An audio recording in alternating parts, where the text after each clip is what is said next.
ज्योति शर्मा और अब टॉक पर आप सभी का स्वागत है। दोस्तों, डॉक्यूमेंट्री सीरीज के चैप्टर 1 में हमने देखा कि कैसे एक पेपर लीक ने लाखों छात्रों के सपनों को झकझोर दिया, लेकिन असली कहानी यहाँ खत्म नहीं होती है। आज चैप्टर 2 में हम समझेंगे कि ये विवाद आखिर आगे कैसे बढ़ा। नीट परीक्षा की सीबीआई जांच से लेकर सीजेपी यानी कॉकरोच जनता पार्टी के गठन और सोनम वांगचुक की एंट्री तक की पूरी सटीक टाइमलाइन। लेकिन हमेशा की तरह हम अपनी तरफ से कोई भी दावा नहीं कर रहे हैं। यहाँ बताई जाने वाली हर बात publicly available reports, court proceedings और वेरीफाइड फैक्ट्स पर ही आधारित है। 3 मई 2026 को देश भर में नीट यूजी 2026 की परीक्षा आयोजित की गई।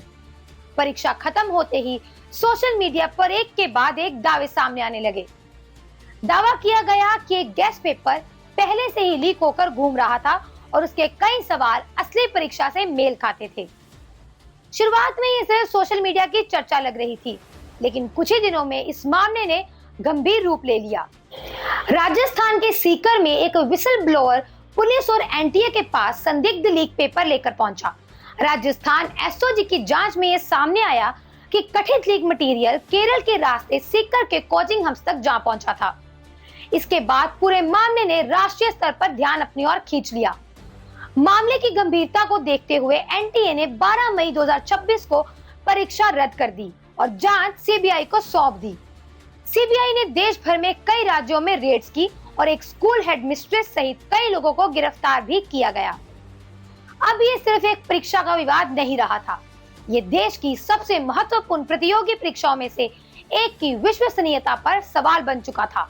जांच आगे बढ़ रही थी, मामला सुप्रीम कोर्ट और संसद तक जा पहुंचा था। सरकार ने फास्ट ट्रैक कोर्ट और सख्त एंटी पेपर लीक कानून की बात कही, लेकिन 15 मई 2026 को कहानी ने एक ऐसा मोड़ लिया जिसने इस विवाद को पूरी तरह से नई दिशा दे दी। सुप्रीम कोर्ट की सुनवाई के दौरान सीजेआई सूर्यकांत ने कुछ बेरोजगार युवाओं के संदर्भ में पैरासाइट शब्द का इस्तेमाल किया। ये टिप्पणी कुछ ही घंटों में सोशल मीडिया पर वायरल हो गई।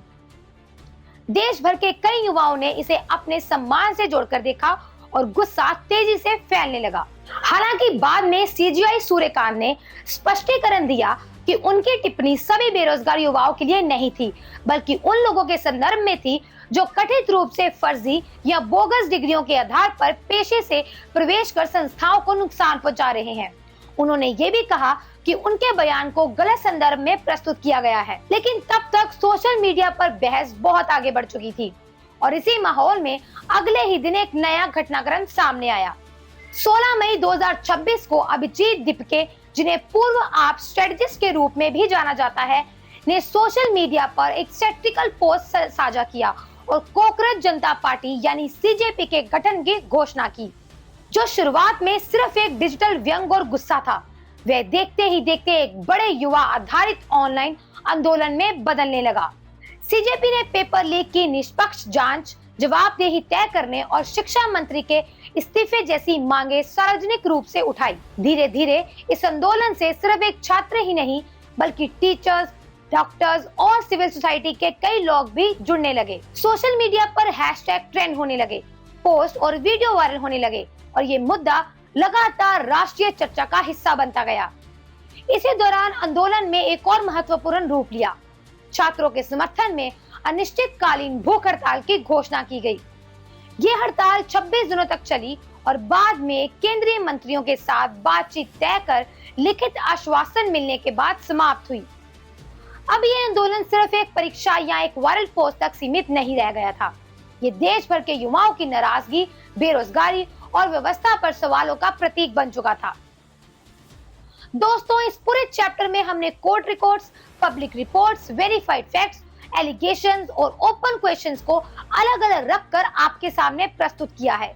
लेकिन जब ये आंदोलन अपने सबसे महत्वपूर्ण मोड़ पर पहुंचा, तब इस कहानी में एक और बड़ा नाम सामने आया, सोनम वांगचुक। आखिर कौन है सोनम वांगचुक और उनका इस छात्र आंदोलन से जुड़ना और इतना महत्वपूर्ण क्यों माना गया? यही जानेंगे चैप्टर 3 में।